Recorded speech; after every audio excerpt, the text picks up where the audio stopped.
Alright, here we go. Last but not least. The epilogue. Neil folds his hands together, a serious expression etched onto his face. So, what you're saying is, I must look the other way.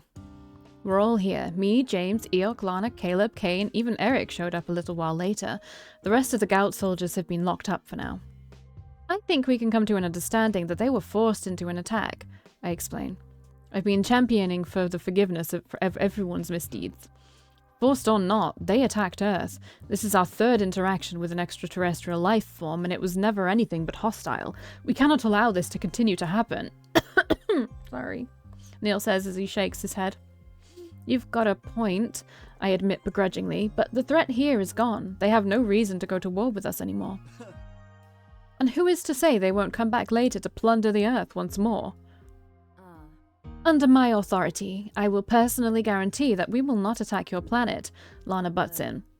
Also, why do you keep carrying that strange plant? She asks me, eyeing me weirdly. I will die for this plant, so don't you dare touch it or make fun of it. I bite back at her, snuggling the potted plant closer to my chest. Neil was kind enough to offer me a temporary pot from his office so I could put Nornis inside.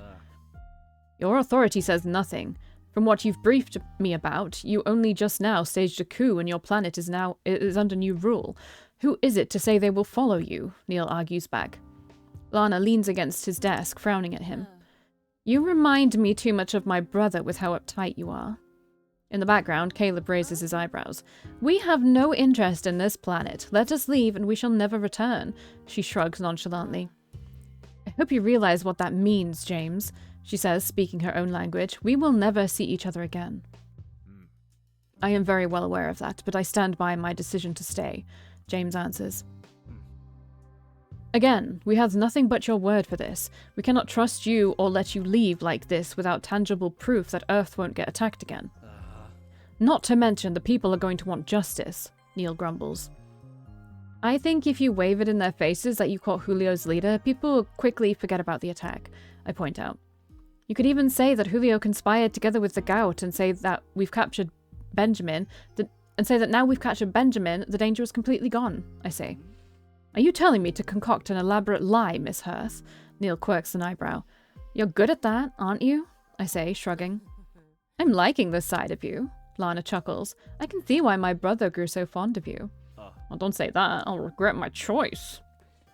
Miss Hearth, Miss Lana, Neil gestures awkwardly at the both of us. No matter how convincing your arguments, the fact of the matter is that you are always able to return to Earth and attack us again in the future. There is no guarantee that you won't.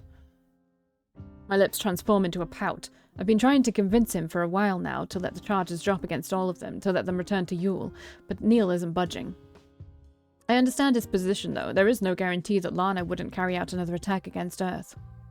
Then Eok comes forward. What about an oath? He suggests. The room grows quiet. Even Neil sits back into his chair. What's this oath about? Asks Lana, one of the only ones who doesn't understand its meaning. I will pledge any oath to assure your planet's safety. When Eok and I were left behind on this planet, they made us take an oath, James explains. Yes, it was very powerful. If we broke the oath, we'd die, Eok continues. Die? Lana raises her eyebrows. Die?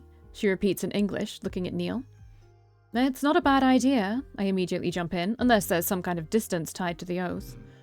Theoretically, there shouldn't be, Neil mumbles, his eyes narrowed. Then let's do it, I say enthusiastically.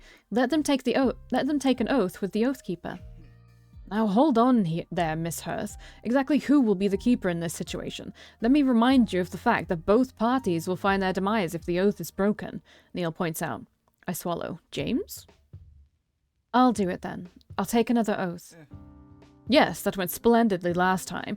Neil dismissively waves his hand at James and Eok. Oh, then I guess he wouldn't trust James to do it either. Mind letting me know what you're talking about? This doesn't sound like an ordinary promise, Lana speaks up. If you take an oath with the Oathkeeper, you can't break it, otherwise you die, I explain. That seems extreme, she says. Well, you both die, the one you made the oath to, and yourself. So it's an all or nothing situation. Very well, I understand. If that's what it takes to convince you that we have no ill intentions towards Earth, then so be it. Lana, are you sure? James joins in. The consequence is death. That sounds like you don't trust me to keep my word, she says slyly. To be honest, with what Lana has done behind the scenes, I wouldn't trust her exactly either. But if she's willing to put her life down on the line, then it's hard to argue her sincerity. But Neil doesn't trust me to not break that oath. I've already broken the oaths for James and Eok, so I understand his reasoning. I want you to know what you're getting into, replies James. You said you did an oath yourself, no? Will you die if you break it? She asks. The oath was broken, James explains, his eyes darting over to meet mine. The person who you make the oath to is the one who can break it, but not the other way around. A one-sided deal, I see. Lana folds her arms and thinks deeply. Are you sure you're willing to do it? I ask. To ensure the safety and future of Yule, I'll do whatever it takes. Then who... I'll be the keeper. Neil cuts me off. All right. Eric gasps, and so does Kane. Really? For real? Aren't you just going to sacrifice one of your henchmen? Kane asks, disturbed. Mr. Boltage, oaths are not meant to be taken lightly. If their leader is willing to undergo this process, then I am willing to meet them halfway. Honestly, I'm also shocked. I did not think Neil would offer himself. If she breaks the oath, you die, I emphasize. Are you sure? Miss Hearth, if the extraterrestrials decide to attack Earth once more, then I failed my job as the head of Date. He folds his hands together, leaning his chin on top of it. I can nearly see his glasses glint. Bring in my cousin. Hey, girl. Hey, girl, hey. While we wait for... Oh, God, I'm kidding. While we wait for Oathkeeper to arrive, Neil told me he wanted to have a conversation with me, Eric, and Kane alone. Miss Hearth, I want you to look at this, he says as he hands me a tablet with a video playing on it. It's a recording of someone's phone, specifically a recording at the park from a couple of hours ago. That super is getting his ass kicked by that alien, says the cameraman. Indeed, in the distance he is recording James and Veritas fighting. Then James gets knocked away, landing in the grass. Oh shit, it's Super Mole Girl, yo! The cameraman says excitedly once I run into the frame. From this angle, I can see how all the threads spring from my body and swiftly create a cocoon around me and James. Man, I have to say, that's impressive. Look at her go! She's spinning a cocoon! You go, Super Mole Girl! I can hear myself threatening Veritas, and I dread what happens next. I look away, knowing full well how I hurt Nornis instead of Veritas. My eyes fall upon the potted plant on the desk, and I sigh. What do you make of this? Asks Neil, retrieving the tablet. I was under the impression that you had no powers anymore. I think it's awful they saddled me with that atrocious nickname. Really? Super Mole Girl? I think I would have preferred Spider Lady at this point. Neil clicks his tongue. I am not amused, Miss Hearth. To be fair, you never are. Kane snickers in the background. I mean, I gave her an experimental antidote, but it didn't seem to work this morning, says Eric. He then looks at me, but those blue markings... Looks like James. Oh no, they're gonna know. Well, this is a little awkward to explain. I think James gave me a little boost to regain my ability, or maybe it just took a little while to kick in. Either way, I say your antidote works, Eric. At the very least, that's good news out of all of this. Mr. Hearth, please share with us your findings of this antidote. Many supers are left with no powers after Julio's attack. Sure, Eric shrugs, but it's not going to be free, you know. Wait, you gave her an antidote? Asks Kane. Yeah, want me to hook you up too? You couldn't have done this before the parade? I was running around without my electricity. I didn't know it worked, okay? Eric argues back. Neil rubs his temples, clearly annoyed at their argument. Perhaps this conversation can happen after you two have returned home, he grumbles. Hey, my father is locked up, right? Asks Kane, changing the subject. He is being held captive, yes. I want to talk to him, alone, Kane asks, slamming his hand onto the desk. I quietly push the potted plant away towards safety. Neil looked like he's about to deny his request, but then concedes. Very well, you are an asset today, and he is, after all, your father. I will give you 30 minutes alone with him after we've dealt with the extraterrestrials. Do the people know we've caught Julio's leader as well? I ask. It all happened behind the scenes. We haven't yet broken the news to the public yet. It's too chaotic at the moment. Social media is going off about Super Mole Girl. Neil shakes his head. The video has been watched almost 1 million times, he says with a deep sigh. You've even started a new hashtag. Alien Sale. Cringe. This time, I'm the one that snorts out loud. Kane is trying to hold in his laughter. This is a PR disaster. No amount of scrubbing will get rid of this footage. Not to mention, there were several videos posted by multiple people from different angles. With your identity laid bare like this, there's no guarantee I will be able to protect your privacy, Miss Hearth. I understand your concerns, I start slowly, but I think we have bigger problems to think about at the moment than people recognizing my face. It's not just that people are recognizing your face, Miss Hearth. Once more, Neil pushes the tablet in front of me, showing me a Super's social media page. Supers, our Supers, are coming out in droves to support you, hailing you as the hero of Kleiner. I look at the picture posted. It's a Super I know, one I've created a suit for. Her smile is not being covered by a mask. Her pose says she stands behind me. Neil pushes his finger across the screen, scrolling down the media feed. More and more Supers show up on the screen, all barefaced. They're all posting face reveals, I say in shock. Kane stands next to me, looking at the screen with big eyes. No fucking way! Even Spider-Boy! Oof, damn. I think the mask definitely looked better. People are under the impression you defeated the extraterrestrials and are defending your right to show your face. Well, what is so wrong about that? I question loudly. Why do I have to hide? You know why, Neil says agitatedly. Supers are supposed to register with us. This way we can protect their privacy. All you did was make it so people had to hide themselves. I wasn't even allowed to use my ability in public at all, I argue back. Actually, I agree. Valkii kicked ass today. We've been working to capture Julio's leader as well. We didn't do anything wrong here, Kane speaks up. If Valkyie's face is on social media, then I'll show mine too, he says dramatically. Neil closes his eyes and sighs once more. You are all making my job much harder here. It's the law, nonetheless, for Supers to register before they can use their ability in public. Laws don't change overnight. People are willing to do it. I'm sure if you lobby the government, we can overturn that law. Imagine, Supers are free to walk the streets without masks or being registered. What makes you so sure I would lobby and campaign for Supers' rights? He asks. Because you all owe us, big time, I point out. We captured my dad, Kane speaks up. And I made the antidote, Eric also chips in. And social media thinks I defeated Veritas. Neil grumbles. I'm not the enemy here. I recognize your valiant efforts. If this is what you wish to do to show your face to the world, then I will help lobby for that right, provided the social media presence stays as strong as it is right now. I end up grinning widely. Really? You would? I guess Neil Forrester is useful for something after all. Then the doors to his office spring open.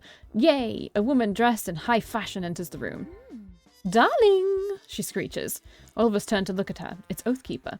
She spots me sitting at the desk and her lips curl into a devious smirk. It seems you've broken the oath. How did that work out for you? I stutter. Oathkeeper, we called you here for different business, says Neil. Oh, you didn't just call me because you missed seeing me? She coos. Neil presses a button on the phone on his desk.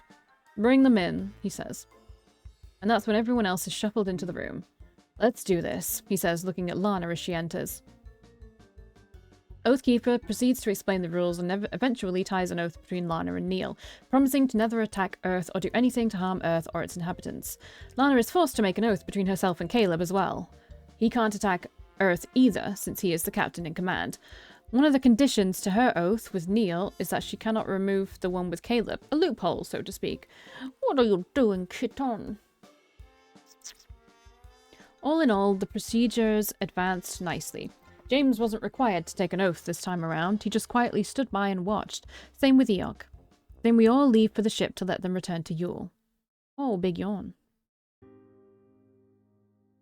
The sun is already setting at this point. The park is empty. They've set barricades around so that people cannot enter. We're escorting the Gout party back to their ship. Kane decided to stay behind so he can have a chat with his father. The crater that Nornus left behind is still here. I'm carrying the planet under my arms, not letting it... I'm carrying the plant under my arms, not letting it out of my sight. Okay, so sis, you gotta be real with me for a sec. When you said James gave you a boost, what exactly does that entail? I glance at my brother from the corner of my eyes. Now, of all times, he wants to know, just when we were all walking up to say goodbye to everyone. I saw that video. Your face was glowing like a disco ball on a Friday night. Do not compare my face to a disco ball, thank you very much. But it looked like his. What the hell did he do to you? And why is he deciding to stay on Earth? Why isn't he returning? That little runt is asking too many questions. James grunts from behind us in his own language, which he can understand, yeah. I can understand you, remember? Idiot. Eric huffs. Let's just say that, James is going to be staying with us from now on, I tried to explain. But why? God, his incessant questions are annoying. It's his decision, I reply. Eric turns to James. Can't you just yeet yourself to your own planet? What is this yeet you speak of? Eric, stop badgering him. I just want to know why he's staying with us. Because your sister is my mate, James grunts loudly. You and I are going to be seeing a lot of each other from now on. Mate? Eric echoes. Wait, what does that mean? Mate? I shield my face with my hand, looking down at the ground and hoping my brother will stop screeching. Thankfully, Neil stops walking and speaks up. Is this place all right for you? Asks Neil once we stand on top of a hill. Here is fine. My soldiers will use their drones to return to the ship, says Lana. Eric stops badgering me with questions when he sees the broken drone that Norna's crashed. His eyes start to glint.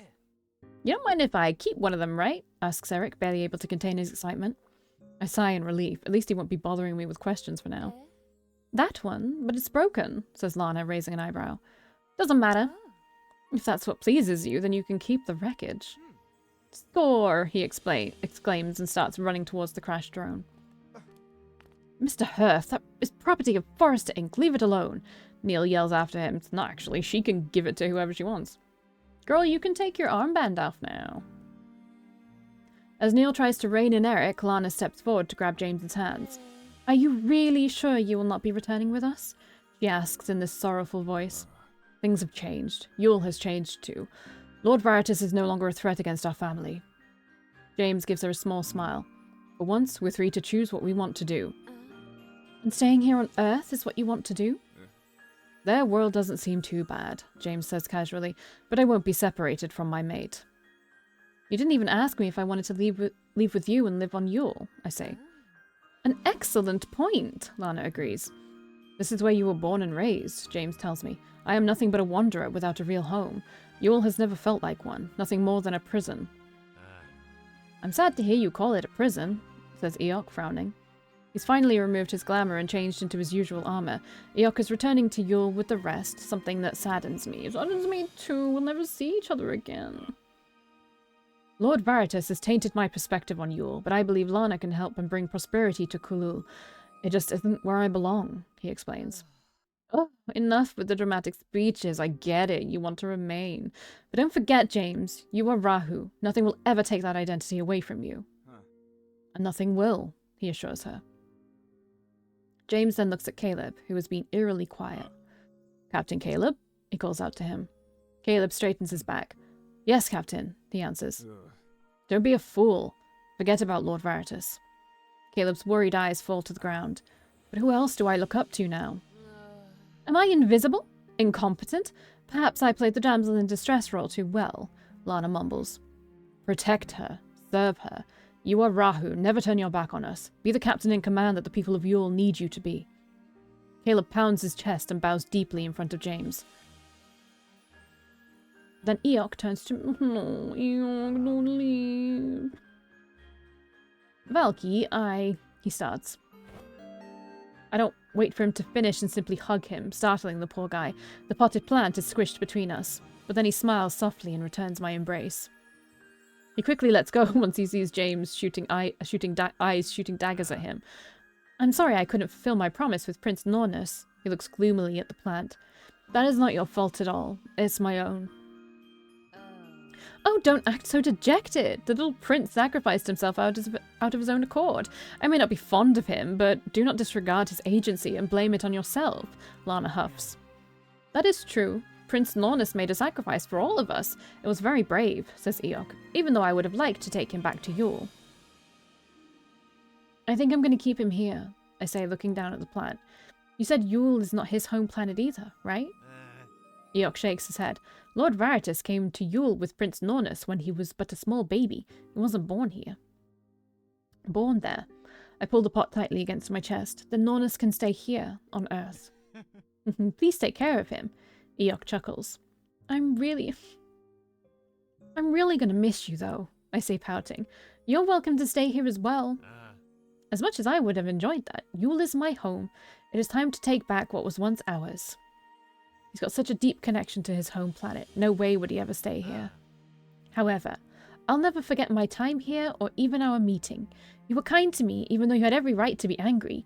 You didn't look down on me for acting weak and unintelligent. He gives an awkward smile. I'm glad I got to meet you. Eok falls down onto one knee and grins up at me. Bruh, stop. Princess or not, you shall always be my princess.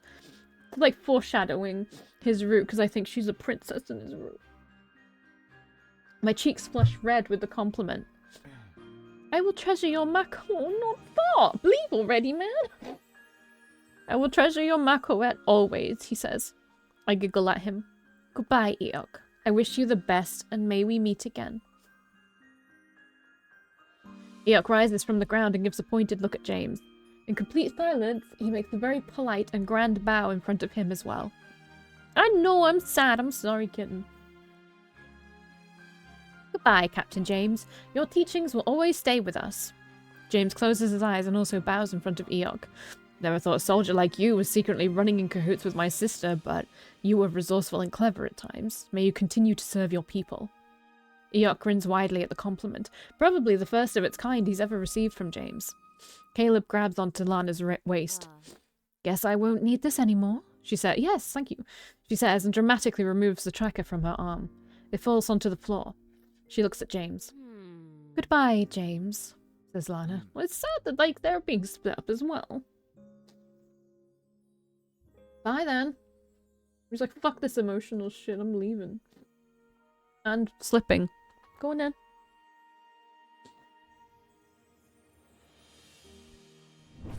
Caleb then shoots up in the air. Don't say bye, Caleb. Jeez. Caleb then shoots up in the air, carrying Lana towards the ship in the sky. Hey, don't forget about Eok! Eok cries as he runs after them on the grassy hill. Thankfully, a drone swoops down to pick him up, and that's the last I see of any of them before they enter the ship. I lean against James's chest, looking up at the large ship. Last chance to join them, I say. If I didn't know any better, I'd think you wanted to get rid of me, James says with a smirk. Maybe I do, I tease him. The ship suddenly camouflages itself, disappearing from my sight. Then I hear its engine whirring, and a loud sound blast indicates its left orbit. There they go, I say with a whistle. That is the last we will see of them. We captured my parents' murderer, and you finally freed your family from Veritas's claws, I say with a small sigh. That's a lot in one day. And I found out I can phase because of you. Trust me, that was a surprise to you and me both. I did not think that surrendering one's power meant that it would happen literally. Well, I'm not complaining. It somehow boosted my own abilities. I was never able to conjure a thread from anywhere but my fingers until now, that is. You are magnificent, he says, smiling down at me. I feel myself blush in response and bury my face into his chest to hide it. And that's when I hear his call, soothing and strong, just for my ears only. So, what now? Asks James. I look up at the empty sky and take a deep breath. James's family left, Veritas is defeated, Benjamin has been captured, and Eric is taking apart an alien drone. And me? What's going to happen now? Time to head home, I say with a smile. Things quiet down after a day, but I avoid the news like the plague. I don't want to see my face plastered all over the place. Turns out I'm hailed as the savior against the aliens. Of course, Super Mole Girl is once more at the forefront. James has also been recorded on many devices. They've nicknamed him Azure Man. Due to his... They suck at making superhero names. Like, holy shit. Due to his blue eyes and flying in the sky, that nickname seems to have stuck with people. Eric and Kane know that me and James are together. They're not exactly supportive of it, especially Eric, but they accept it. People have already figured out that I'm the owner of Olympus. Kim told me the phone's been ringing non-stop, so I've decided to shut the business down for now and wait it out at the cabin until things quiet down. Benjamin is facing a trial, and so far, Forrester Inc. proclaimed that Julio has been successfully eliminated. I still can't believe he was the one to kill my parents, but I'm relieved to close that chapter behind me. For the supers that lost their abilities yesterday, Eric has been working on the antidote that seems to have worked on me. He is getting funded by Forrester Inc. Stop it. On that note, I got mail from Forrester Inc. today. I hold up the card against the light, seeing James's picture staring back at me. He's got long hair in this picture, so they must have taken this picture the moment he was apprehended about 2 months ago. Stop it. He's like behind me and trying to climb up on top of my chair and get my attention.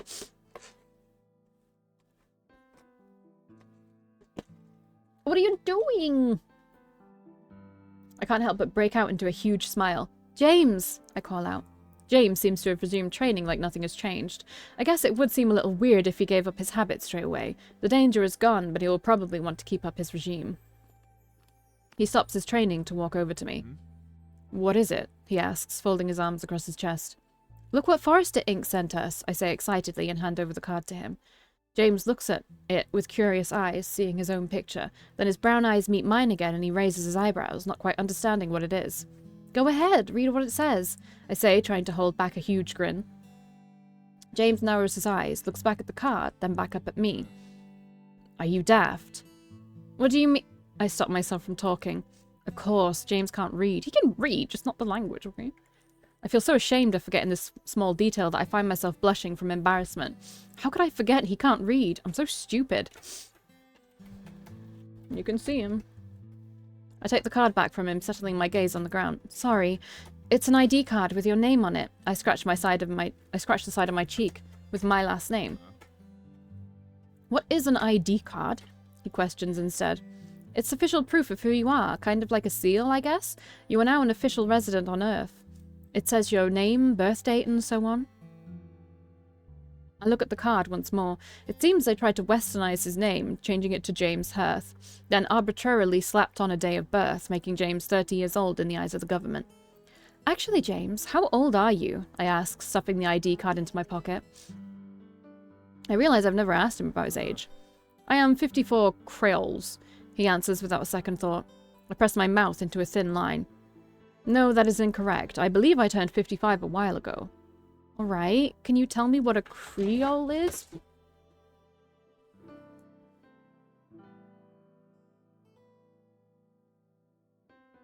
Yeah, what he just tried to do was jump up where my books are, but there are books there, so he brought the books down with him.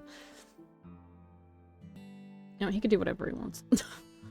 A creole is 10 noons long, he answers. If you want to be specific, I am roughly 10,600 days old. Phew, thank you, that helps a lot more. I start doing some math in my head. A day seemed to be very similar to a day on Earth, so if he's that many days old, that should make him roughly... You're 29 years old, I say, completing the math in my head.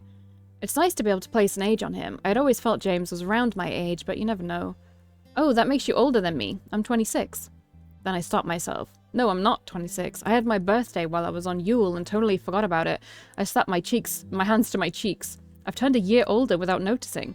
Actually, I've had my birthday a while ago. I can't believe I forgot my birthday.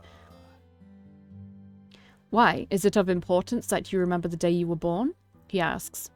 Yes? We celebrate birthdays here every year, or Creole in your language. Strange day to celebrate. You didn't do anything of significance when you were born, he states casually. We celebrate our coming-of-age days instead. Oh, that actually sounds interesting. What does that entail? Once Rahu hit puberty, their body goes through a transformation so that they may be able to phase. I guess I skipped that step, I say awkwardly. Your case is unprecedented. Emotional duress can also be a reason to trigger phasing, which I assume is what happened. To celebrate, they will be ceremonially stabbed in the stomach by a sword. What? I look at him in horror. You do that to kids? They're not children anymore, he corrects me. This will trigger their fight response and in turn awaken their ability to phase so that they may heal their grievous wound. That sounds awful to me, to be honest. Did you go through with it? James silently averts his eyes to the ground. I was too young to go through the coming-of-age ceremony. So were my siblings. I should probably not tell him I'm happy he didn't get stabbed. That would be too insensitive regarding his situation with his early childhood. Then how did you... I gesture at him. Phase? Yes. He flashes me a sad smile. One day at the palace, my sister tried to escape. They caught her. Veritas was going to punish her, but she was already very weak, so I took the pain for her. It wasn't the first time it happened, but it was the first time I felt this warm sensation course through my veins. I placed my hand on his upper arm to comfort him. You've always been quite brave, haven't you? Brave or foolish, sometimes I do not see the difference. I giggle. I guess you have to be a bit foolish to be able to commit to an act of bravery. I've felt foolish for doing a lot of things lately, he admits. Such as? I ask curiously. He rubs the back of his neck. Not stopping to think that we are two different species with our own customs. Ah, I say, realizing he meant the fact that he bit me. That was quite surprising, yes. He closes his eyes and coughs into his hand. That, what you said earlier. Starts slowly. Would you still like to go through with it? I blink up at him. You mean bonding with you? To complete the bond so that we may both be connected. Then he awkwardly looks away. I didn't want to pressure you, but I don't know when is the right time to ask either, he mumbles. His demeanor makes me feel all shy as well. I guess he hasn't stopped thinking about this. What with Veritas attacking, everything has been so chaotic that I didn't really stop to think about us. But I told him I would do it. I'm not going to back down now. Alright, let's do it. Show me how it's done, I say, determined. I pat myself down and stand in front of him. A bit surprised at my readiness, James tries to pull down the collar of his supersuit, but it wasn't designed to reveal his neck, so he just takes off the entire top instead. His chest looks pristine as always. There are no traces from yesterday's battle. Beefy man. Somehow this feels really intimidating. How am I gonna do this? All you have to do is bite through my skin. That's really bad, but you're like... Again, I'm gonna have to put my normal disclaimer. Well, I think I've done it once before on a Particles of Reality video. Never bite someone hard enough, like another person, hard enough to break the skin. Humans' mouths are full of crap. It is very dangerous. Do not do it. But it could be different with James, because he's not human. He says, tilting his neck to the right. Does it have to be on your neck? I ask, looking up at him. He's rather tall. The question stumps James for a second. That is a fair question. I never imagined it could be anywhere else, he admits. But as far as I know, the neck has always been depicted in any mating ritual graphics. Mating ritual graphics? That must be his version of porn. A cheeky grin spreads on my face as I think about an inexperienced James looking at porn to learn about this ritual. Besides, I can feel myself being drawn towards it, he says softly. It took a hold over me before I knew it. I awkwardly slide my hand over the side of my neck. Even now? I can see James gulp before he answers. I don't wish to answer that, he grumbles. So that's a yes. Then neck it is, I say with a supportive smile. But could you bend down? It's hard to reach you from here. Without a word, James bends down on one knee in front of me, resembling a knight paying tribute to his queen. A small fleeting thought enters my mind. Since James is an actual prince, does this make me a princess? Hell yeah. Actually a princess. I shake my head, intending to empty my mind and focus on the now. I place one hand on his shoulder and move closer to him. He's purposefully not making eye contact with me, baring his neck to me instead. I can do this. I just have to bite him. But somehow, the closer I lean towards him, the more nervous I get. James, I'll be honest. I don't really want to hurt you, I admit. It won't hurt, he replies. Do not worry. It will heal up soon. But I don't have sharp fangs. I have human teeth. They're not exactly designed to stab flesh. Yes, it is a miracle how the human race has survived thus far, he quips. I huff, a little frustrated. Don't make fun of me. Hey! He's being a chaos goblin right now. Don't make fun of me. This is hard. James takes in a deep breath and exhales loudly. Apologies. I am a bit anxious as well, he says. Please continue. There is no need to worry whether or not you'll hurt me. Just try your best to nip at my skin and draw a little bit of blood. Do I have to suck your blood? I ask. Is this really a vampire thing? No, just pierce through it. Your saliva is what matters here. My saliva? It is what will enter my blood and complete our bond, he answers. I almost want to suggest I could simply prick his skin with my thread and kiss it, but I feel like James wants to keep this traditional. And who am I to take that away from him? I ready myself once more. Here goes. I lower my head down to his neck, trying my best to avoid touching his ear, despite how tempting it is. Then I plant my lips on the side of his neck. James sucks in a breath when I make contact, a reaction I didn't expect. I haven't even bitten yet. My lips are lightly pressing against his skin, and I'm trying to summon up the courage to open my mouth and use my teeth. Any second now. How long are you going to keep me hostage like this? James complains. Indignant, I remove my lips from his neck to glare at him, which is when I realize James has a very flushed face. It's almost suffocating, he says, a little out of breath. Is your neck sensitive? I ask dumbly. James bares his fangs at me. Does it look like this has no effect on me? He asks sarcastically. This just makes me want to kiss his neck all over. Sorry, I'll try again, I say and dive back in and press my lips against his neck. James gulps loudly. I suck it lightly, feeling a bit too nervous to start biting straight away. James, despite his previous complaint, doesn't tell me to stop or hurry up. In fact, he's trying his best to control his breathing. His warm skin is too enticing, and I start leaving smaller kisses on the side of his neck. Each kiss makes James jerk and twitch in response. You, he growls in this gravelly tone. He gasps when I decide to suck on one spot. His reactions are too encouraging. It makes me want to play with his ears. But before I do any of that, I part open my mouth and graze my teeth across his skin. The sensation makes James shiver the slightest bit. He cranes out his neck to make room, inviting me in. I press my teeth into his skin, but not enough to break it. My heart is beating so fast. James squirms and holds in his breath. Let's do this!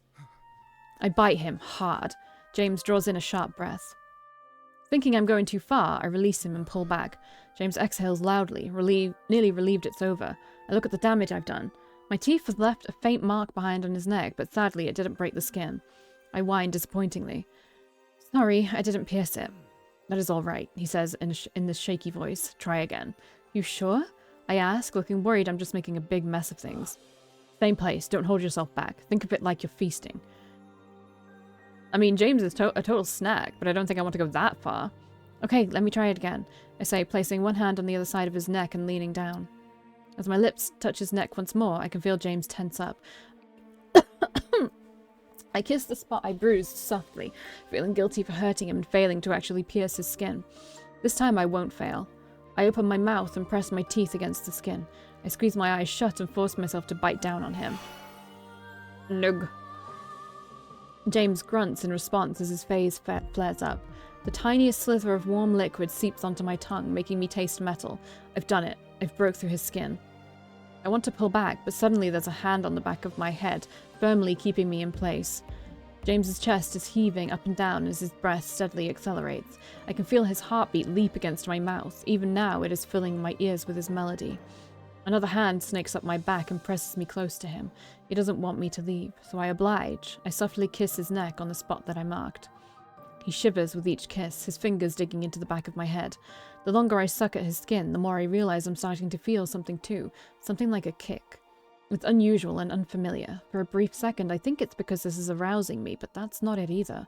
As I press my mouth against a certain spot on his neck, I feel a strong sensation inside of me, as if I were the one getting kissed. Before I know it, I can feel my veins pulsating and blue markings appear on my skin. I phased. It must be because I'm excited, or because I finally completed the bond with James. Or maybe something else entirely. The feeling gets stronger with each passing second. It's like my own neck is throbbing. It stings a bit, but every time I press my lips against his skin and suck... Ah, there! I felt it. My mind is spinning, so I take a break and pull away from him. Wait, James, I breathe out. Something weird is happening. You've completed the bond, he replies softly. Well done. But it's like... I start staring at his neck. To test it out, I return, placing a kiss above the marked area. I sigh out loud as I feel my own neck tingle, but it isn't my neck. It's hard to explain. I slide out my tongue to run it up his neck. James responds positively, his fingers playing with my hair and guiding me towards a spot he seems to enjoy. And I know he enjoys it, because when I suck on that spot, I can feel it too. The sucking sensation is relayed back to me. It's almost like it's being done to me, but not. I try out another spot, and that one is just as sensitive, making me shiver in delight. I continue circling my tongue around on his skin, leaving behind small and fluttery kisses. Jesus. I'm feeling what James is feeling. There's no other explanation. I nearly moan when I find a good spot to suck, feeling myself tense up in response. But James does it too. He's enjoying this a lot. James, I start once more, continuing to leave kisses. He responds somewhat slow. I can feel it when I kiss you, I explain.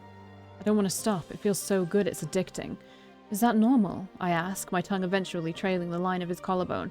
I'm unsure what you mean, he says honestly. It's like I can feel what you feel, I explain, and I suck on the marked area. Wow, that area is super sensitive and raw. I suck harder, nearly blurring the line between pleasure and pain, until I draw out a low moan out of James's throat. You feel it too, he heaves out. Finally pull away to compose myself. Is this what it means to bond? Can I now feel your feelings? I ask, still confused and a little in a daze. I'm unsure, he says slowly. Perhaps we should test it. My eyes light up. If I can feel the sensations he's feeling, then perhaps. Take the lead. Wait, is this going to end up in a thingy? I'll cut it off before it gets to that point. His response was so dramatic when I gave him that haircut. He said they were sensitive, and now it's possible I can find out just how sensitive they are. A hunger wells up inside of me, and I wrap my hand around his neck. Stay like that, I tell him, getting a good angle on the side of his face. I lean closer to his ear. Let me see if I can feel this. My breath hits the tip. That small breath transfers a heat inside of me that makes my hand shake. I almost can't wait, so I stick out my tongue and lick the tip. James sits up straight and responds. I feel weak in my knees. That was exciting. A little tingle that I could feel in my ear and spread downwards. Valkii, he warns me, you know that this is part of the mating ritual. Uh-huh, totally clear, I say, almost drunk on this new power. I lick it again, this time a little longer. A warm shiver travels through my body and I tense up in delight. Oh, this sensation. I'm shivering. I can tell how much he likes it, how much it excites him. And who can blame him? Because just that small touch of my tongue felt amazing. It's hard to hold myself back and I mercilessly attack his ear with my tongue. I moan as I trial up the top of... down to his earlobe. Come on. This is, James grunts out, very seductive of you. Do you want me to stop? I ask as a warm spark of electricity builds up inside of me. James doesn't respond, or perhaps he's unable to. His teeth are clenched and his eyes are shut.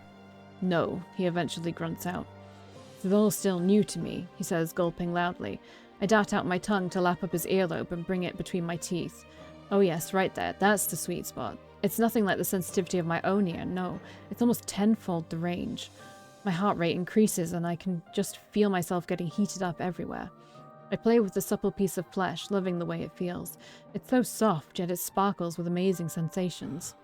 James is unable to really restrain himself like this. He's been clawing at my back and panting hard. I slowly bite down on his earlobe, gently nibbling it. James grunts through gritted teeth. This isn't like bad territory yet. Even I have to temporarily stop to let out a moan. Shit, I guess nibbling is the way to go. This is turning me on so much. I didn't realize how sensitive your ear was, I say, looking down hungrily at his ear. You're finding my weak spots, he grunts out. How? I said I can feel it, and damn, it feels good. There's no way I can stop. I want to pay attention to his other ear, which is sadly being left out. I force James to tilt his neck the other way, and I quickly plant a few kisses on that side of his neck. Haven't been here yet. It feels ripe to be taken.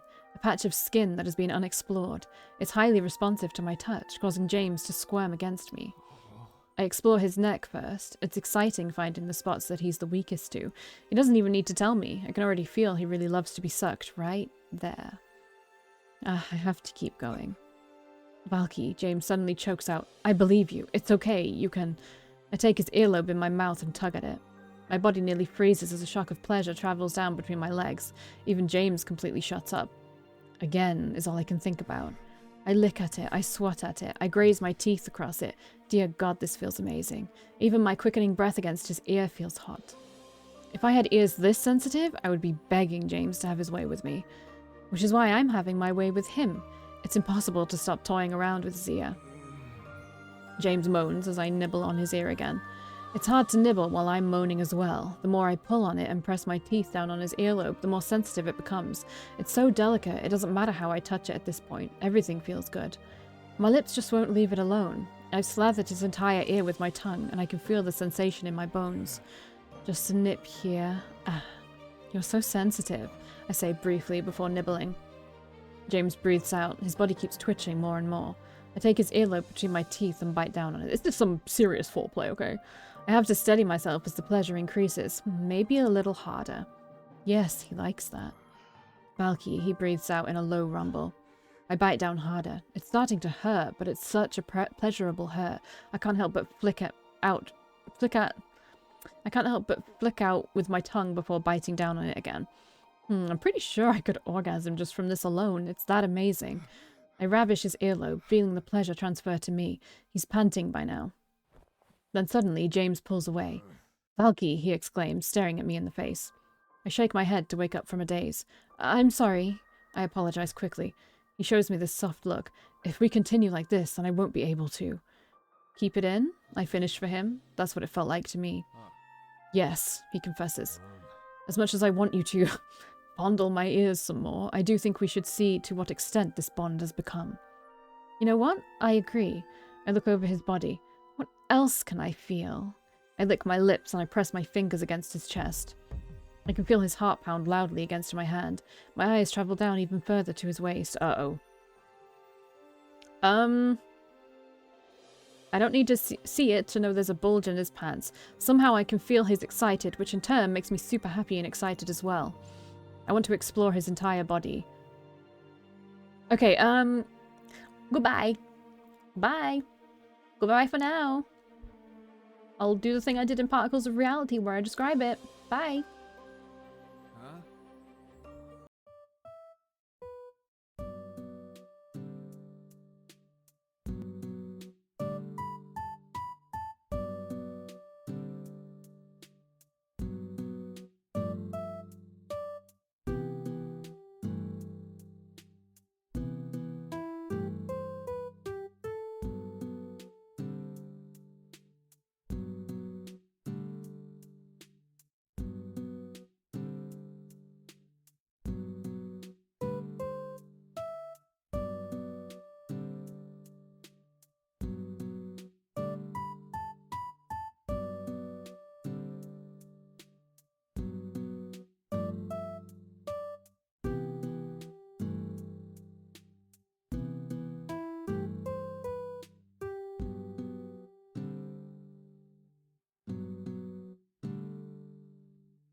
Okay, we might be done. My cat came to keep me company for whatever reason during that. I've heard adults tell me that you will be joined as one. This is not what I thought it meant, he breathes out. Please don't tell me I can now feel you get hurt as well, I groan. James likes to train, and I'm sure with what he's always up to, it's quite heavy on his body. I cannot answer that, he replies honestly. I will keep that in mind. My eyes widen when I realize this could go even further. Do I die when you die? James looks down at me, his eyebrows lowered in confusion. But then he bursts out into a boisterous laugh. Ha ha ha. I puff out my cheeks at him in response. Do not worry, this is nothing like that oath we took. Your life isn't tied to mine. Plenty of Rahu outlived their mates. I crash against his chest with a sigh of relief. That's good. Then I start realizing how sticky I am with sweat. Not to mention that stuff leaking out between her legs. Wow. Would we be compatible enough for this to impregnate? Sorry, I was really hoping everything was done. It's a good thing I'm using birth control pills. Can't be too sure after all. You using them for your period? Because otherwise, why are you using them? As much as I like cuddling here with you, James, I'm sweaty and sticky and I would like nothing more than to take a bath. That can be arranged. We can go to the lake. I meant a shower, not a lake. James gives me this devious smile and there's a glint in his eyes. No, you wouldn't dare, I warn him. But he's already lifted me up and shot off into the sky. Yo, can you not show his penis? I asked for like one thing. Soon enough, he's across the lake and releases me until I fall into the water. I splash frantically in the cold water to reach the surface. James! I yell out at him, soaking wet. James also dives into the water, swimming up next to me. I can already tell that the marks on his neck have healed up. Who's there to complain about? Now you can clean yourself, he says with this shit-eating grin. I splash water into his eyes. Jerk, I say grumpily. He catches one of my wrists and pulls me into him. Our foreheads bump into each other. Droplets run down his hair into his eyes. He takes one of my hands from the water and brings it to his lips, kissing my knuckles. I may not know what a jerk is, but I'll be the best jerk you'll ever meet.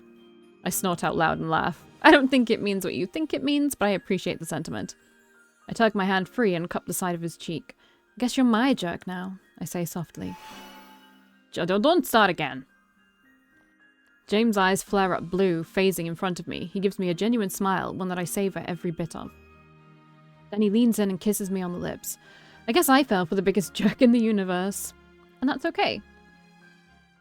So true, Queen. You've reached the end. Do you want to skip the credits? Sure. Can I get the picture? We don't get a picture?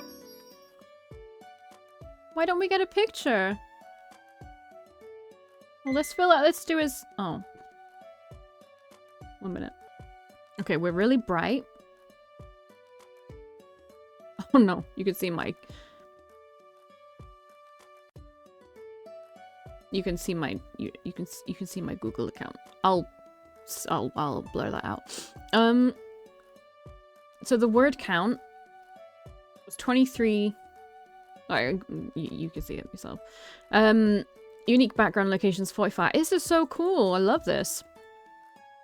Backgrounds with variations 77. Unique outfits for James. I guess the variations are like nighttime and stuff. Unique outfits for James 8. Cool. Outfits with variations 60. I guess that's like... Is that all for James or for everybody? It has to be for everybody, right? That means like broken costumes and stuff and without the masks and stuff like that. That's really cool. With the above stats, James's route has been the most ambitious. Fun fact, the MC appears in every single CG, excluding the ending credits CG. Did I need to go through the CG to get it? You want to unlock the ending? No. Yeah, I know. Sorry, could you see that? Okay, you couldn't see that. Okay. Can be used interchangeably, both are correct spellings. Okay. Rate James's route. I mean, this is really not a good... This is not good. It should have, like, the kinda bad, neutral, kinda good, good. But I'm gonna say it was good. Plot development was good. Character development was good. Romance... I don't want to put neutral, but I would put that a bit down from good. But I'm gonna have to say good. I wish I didn't. I wish I didn't though. What I want to say is it is good, but one step down. Like, how would you say it? It's like bad, kind of bad, neutral, kind of good, good. You know, so it would be kind of good from me, kind of good. Which ended did you get in your first try? Passionate, easy mode. Steam. Oh wait, Steam plus DLC. Did you like the main character, Joselina, in this route? Yeah, sure, she was fine.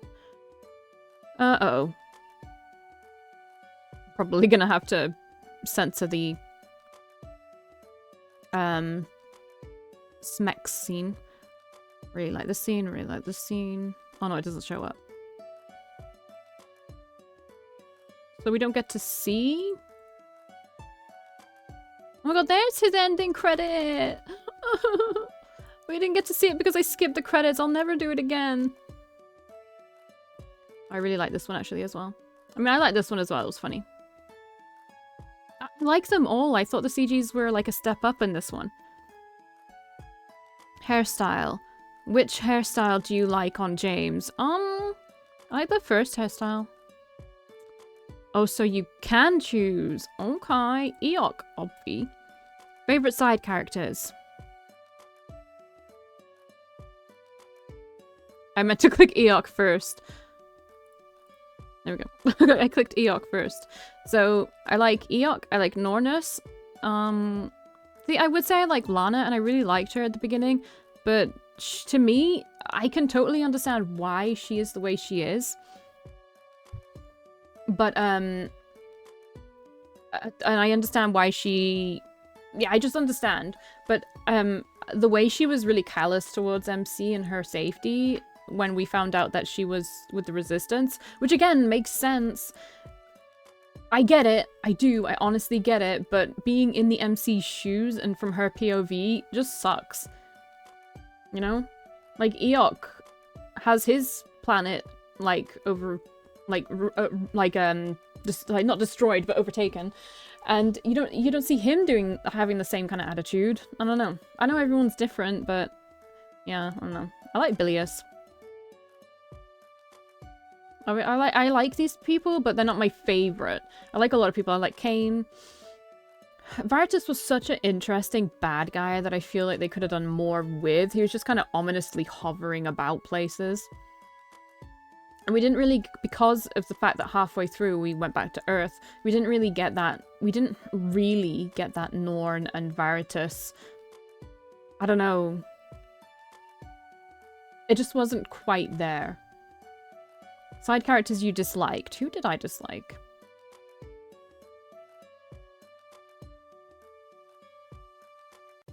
No one. I don't really dislike anybody.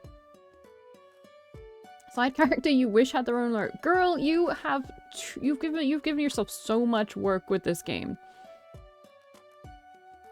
Tap. Sorry, I read that one before. Which side character do you wish had their own? Eok. He has his own route. Lana. Choose up to 2. Okay, I chose up to 2. Was there a, okay, I was gonna say, was there a limit up there? Did you choose to be a top or a bottom? Because James's route has a lot of world building and is twice as long as others, he is quite unique in that regard. This optional section is where you can write your answers down to express your thoughts about his route.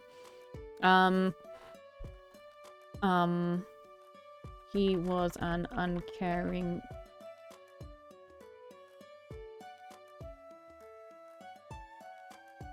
He was an uncaring man who I didn't really like. What were the key moments that changed your opinion of him, if it did? Whenever he softened towards the MC. And Eok. Fuck, is that how you say his name? Spell his name? Eok, yeah. What were the scenes that you found romantic? Anything by the lake with fireflies. I'd never go that deep on these. What was your impression of a fantasy world with a great deal of world building? I really loved it. I thought a lot of the lore was really interesting, and the stuff with James's heartbeat really intrigued me.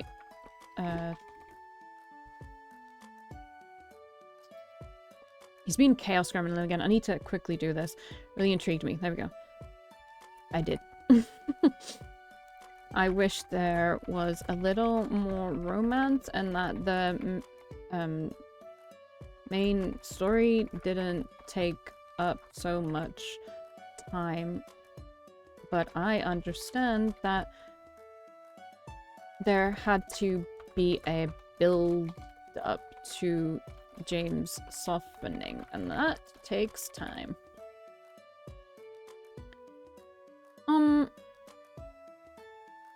No, I'm not gonna answer that one. Okay, I submitted.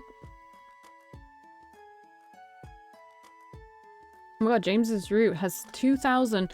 Kitten! Makes me so bad. Okay. Rate James's route. This has had 2,608 responses. That's so cool. Good! Good! My fellow passionate ladies. And men. Probably men playing this too. Good. Everyone pretty much... Oh, see? Yeah. Everything's good, good, good. Overall enjoyment. Plot development, good. Character development, good. But the romance, man. And there's even a... you can see the bad on that one. Neutral. Which ender did you get? Which game version did you play? Wow. The least amount of people played the plus version? Did you like the main character? Yeah. Why not? Favorite CGs? James and MC Kissy. Yeah, that was a really beautiful one. Yeah, that's a really good one. Ending credits. Love it. Didn't see it because I skipped the credits. I'll never fucking do that again. The first style. Wow. And the second style is, they're both... Okay. Who did you end up giving the... Yes! My people! Kitten! My people gave it to Eok. I know. I believed in you. I believed in all of you. All 1,681 of you. Congratulations. We made it. Eok, yes! Eok and Nornus. I get why people voted Kane. I get why people didn't vote Neil. I get why people voted Bilious. Why would anyone, 11 people voted for this guy who died? Side characters you disliked: Neil, Veritas, obviously, Caleb, Lana, Benjamin. Oh, I did not like him. I guess I didn't do that. No one. Side characters you wish had their own route: Eok, obviously. Nornus, isn't he like a child? Bilious, of course. He's just Kane. He's just Kane in a different skin, man. Well, these 308 people have my back. I didn't play the plus version. I unlocked both. Played the bottom? Alright.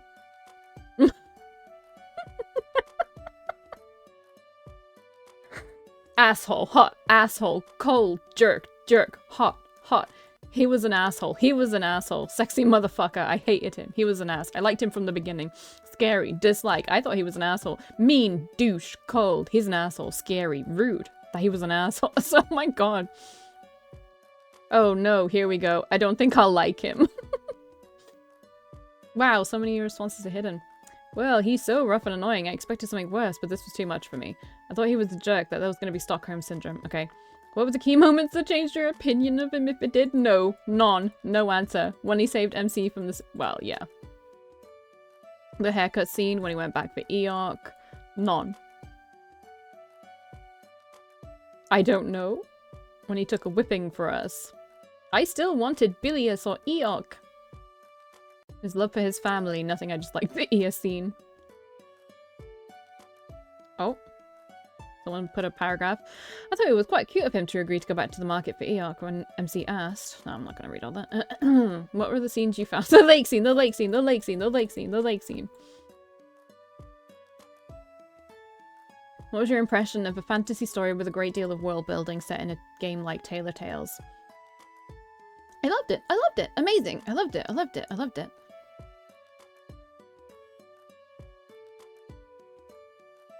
This was admittedly my first, blah, blah, blah. Pacing was good. I enjoyed it. Come on, where's the I wish it didn't take away from the romance of the game, though.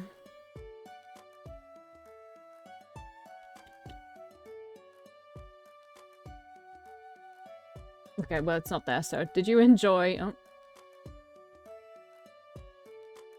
Alright. What was your impression of the route? It was amazing. This is the same person who wrote paragraphs before. I appreciate people like that, honestly. Alright. Alright, cool. Okay. Wrong one. Alright. I wanna get the CG. I know. Okay, I can't get the CG, but we saw it, right? Wait, will it be in the gallery? Oh. It is!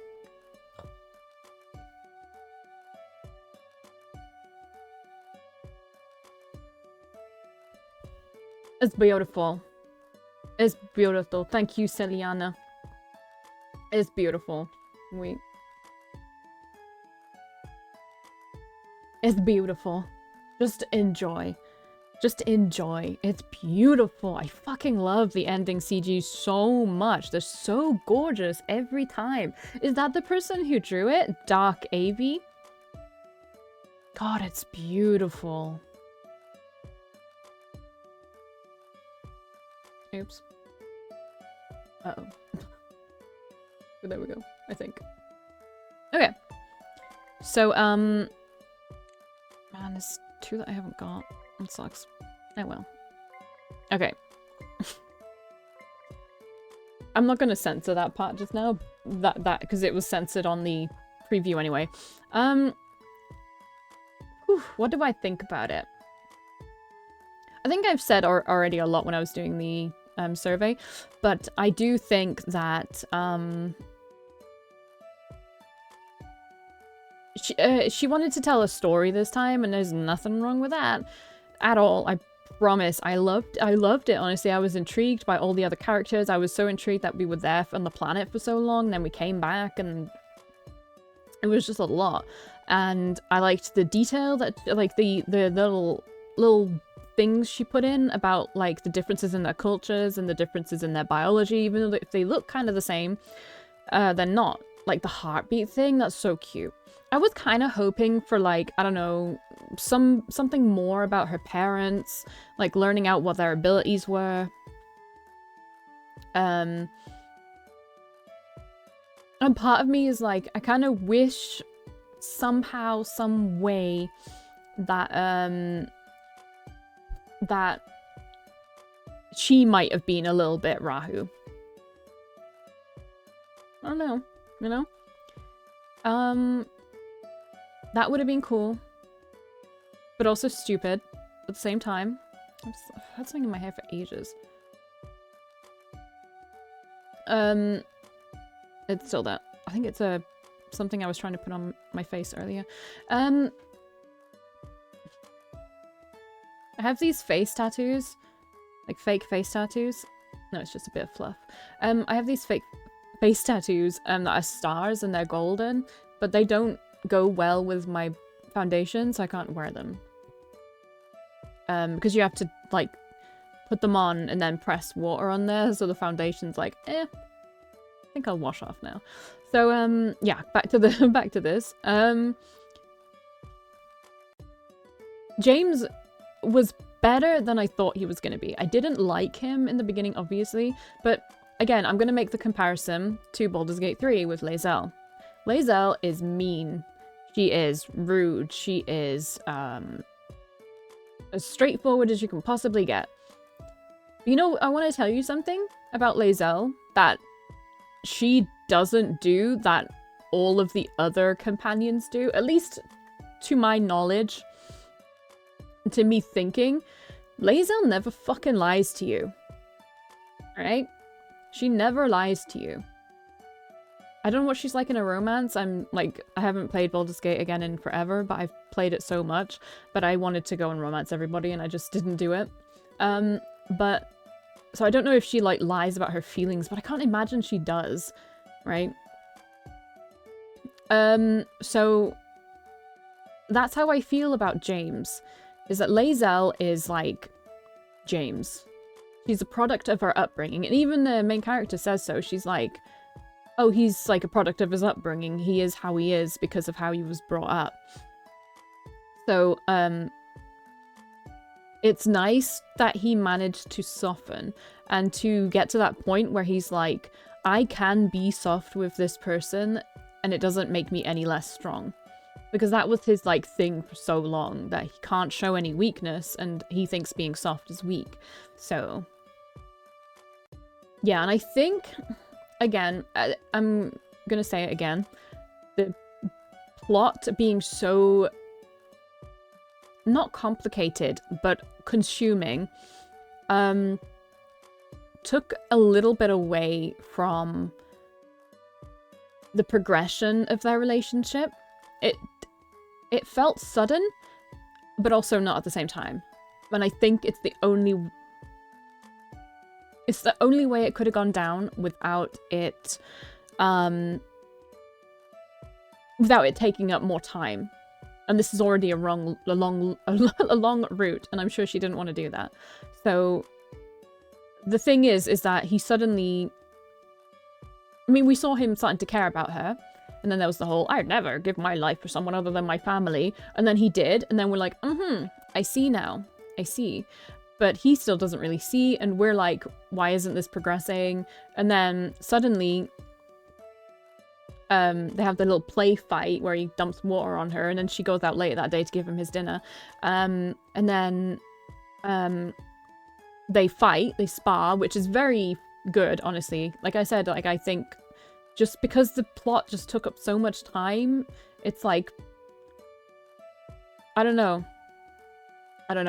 But, yeah, they were sparring, and then something happened between them, and I think it's fine. There's just still something about it where I'm like, damn, this is so close to the end and it feels so sudden that they are suddenly like this. But that's also fine, kind of. It's also fine. I'm so conflicted on that, but I do think the plot was a bit too consuming and it took away from the romance. And I've always thought of Tailor Tales as, you know, there's like a plot to every route, but the romance is there, like almost all the time.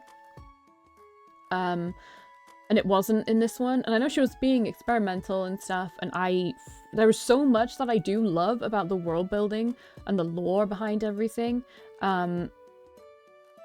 I just do think that the plot, no, the romance fell through a tiny little bit.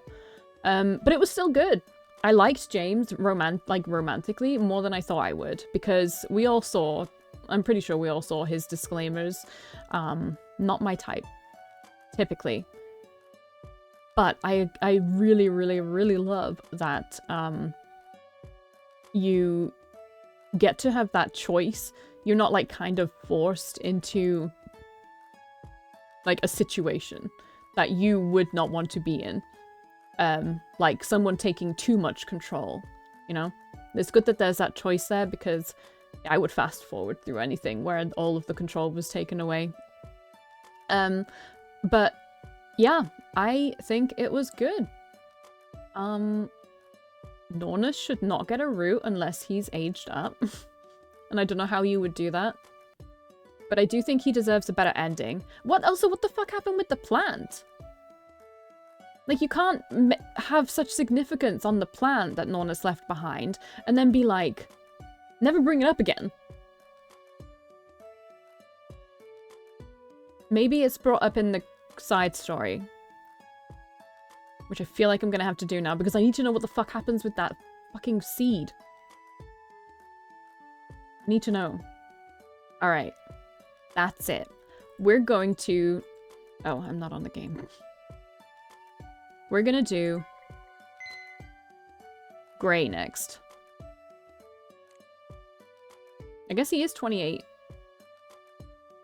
When the game starts, right? Alright. This one is gonna be a lot less